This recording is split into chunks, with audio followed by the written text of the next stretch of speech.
Deux voies pour devenir un être plus spirituel.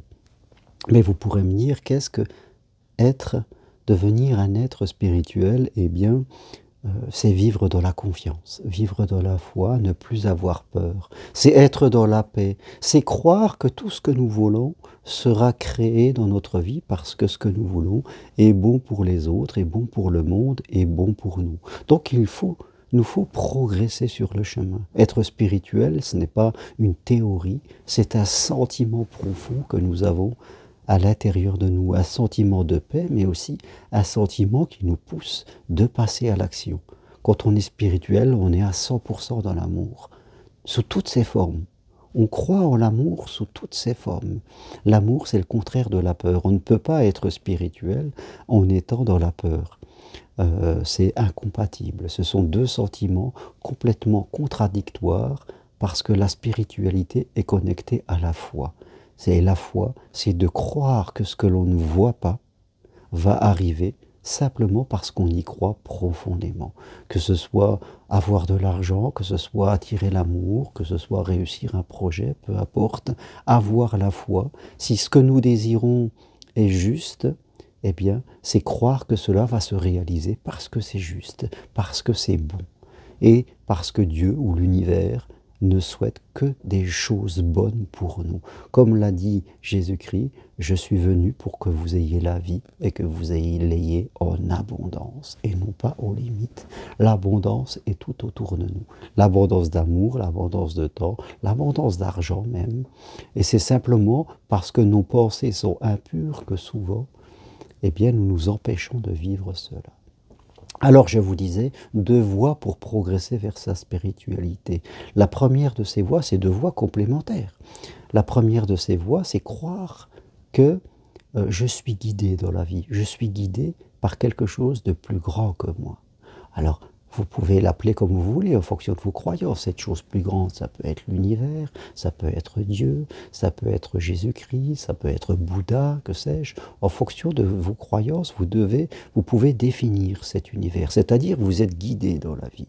Vous ne faites plus appel que à votre volonté, que à vos interprétations, parce que vous savez que votre volonté et vos interprétations sont limitées. Vous ne pouvez pas voir la vie dans son ensemble. Vous regardez la vie au travers d'une petite lunette. Parce que voilà, notre conscience est limitée. Donc, vous demandez, comme c'est marqué dans la Bible, eh bien, frappez, on vous ouvrira, demandez, vous recevez, vous demandez. Et vous faites attention aux signes que vous allez recevoir dans la vie. Les signes peuvent venir de l'intérieur de vous, une intuition, une idée qui peut venir dans la journée ou pendant votre sommeil, ou elles peuvent laisser signe. Ces synchronisations peuvent venir de l'extérieur, c'est-à-dire je rencontre une personne, je lis un article, je vois une photo. Voilà, ils peuvent avoir plein de signes intérieurs, extérieurs qui vont vous montrer le chemin. Et c'est important de s'entraîner à voir les signes. Voilà. Ne faites pas appel qu'à votre volonté, à votre mental, parce que sinon vous allez vous créer trop de limites. Quand on est dans le mental, quand on fait des interprétations, eh bien, on crée forcément des limites et on s'empêche de vivre vraiment la vie. La vie est immense et nous devons faire cette guidance. Il faut s'entraîner à être guidé par quelque chose de plus grand que nous. Voilà la première voie dont je vous parlais. La deuxième voie qui est complémentaire, c'est de croire que tout ce qu'il y arrive dans la vie est bon pour nous. Que ce soit quelque chose d'agréable ou que ce soit quelque chose de désagréable. Ce qui me guide dans la vie est là pour me faire progresser. Donc, je vais attirer à moi des situations, des personnes peut-être, je vais vivre des choses, et toutes ces choses viendront me faire progresser pour que, fin de compte, en allant vers ma mort physique, je devienne la meilleure personne que je peux être. Si je suis quelqu'un de gentil, de trop gentil, peut-être que je vais attirer des gens qui vont profiter de moi, et je devrais le voir cela comme un chemin d'évolution. Voilà, les chemins ne sont pas toujours faciles. Si je suis quelqu'un de trop contrôlant et que j'attire à moi des situations où des gens essayent de me faire perdre le contrôle, c'est que ça sera bon pour moi. C'est que j'ai quelque chose à apprendre. Voilà. L'univers, Dieu, mettra toujours notre chemin des choses pour nous faire progresser. Parfois des choses agréables et parfois des choses désagréables. Et je dois le prendre en tant que tel. Si je suis quelqu'un qui a peur de manquer et que je suis tout le temps en train de mettre de l'argent de côté par peur de ne pas avoir pour moi, eh bien, je peux attirer quelquefois des problèmes matériels qui vont m'obliger à faire des dépenses, justement pour me confronter à l'idée que, eh bien, il n'y a pas de manque dans le monde. Que, en fin de compte, c'est juste une idée que j'ai dans la tête. Donc, je résume ces deux voies dont je vous parlais, la guidance. Voilà, la guidance par plus grand que nous. Ne pas faire appel que à votre mental, sinon vous allez vous créer des limites. La deuxième des choses, eh bien, c'est croire que vous êtes dans votre vie sur un chemin de progression et que toute bonne chose ou toute difficulté, elle est là pour vous faire progresser. Voilà. Tout problème que vous rencontrez est une marche vers la progression. Quel que soit le problème, même s'il est très douloureux,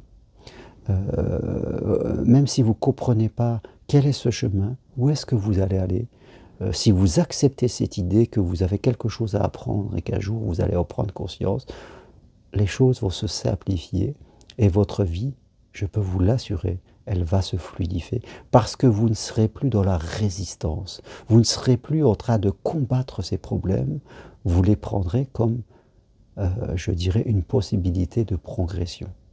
Et ça va complètement changer la chose. Même si un jour vous manquez et que vous êtes dans le besoin, eh bien, vous verrez qu'en étant dans le manque, vous allez apprendre des choses incroyables. Ça sera quelque chose de tout à fait fantastique pour nous. Et souvent, dans la vie, c'est vrai, on peut se rencontrer dans des difficultés, on va développer des ressources dans ces difficultés, et après, quand on regarde ça avec du recul, on se dit que ça a été vraiment quelque chose de fantastique. Donc, voilà deux voies pour progresser spirituellement. Prenez-les, appliquez-les, et si vous voulez aller plus loin, eh bien prenez une consultation avec moi. Venez marcher sur Compostelle fin juillet, parce que la marche de printemps est déjà complète. Fin juillet vers Rocamadour, je crois que c'est du 29 juillet au 4 août. Vous pouvez regarder sur mon site germainroncari.com ou suivez ma formation pour devenir psychopraticien et aider les autres à évoluer dans leur vie. Formation 100% individuelle est possible à distance de chez vous. Voilà toutes les infos sur mon site germainroncari.com.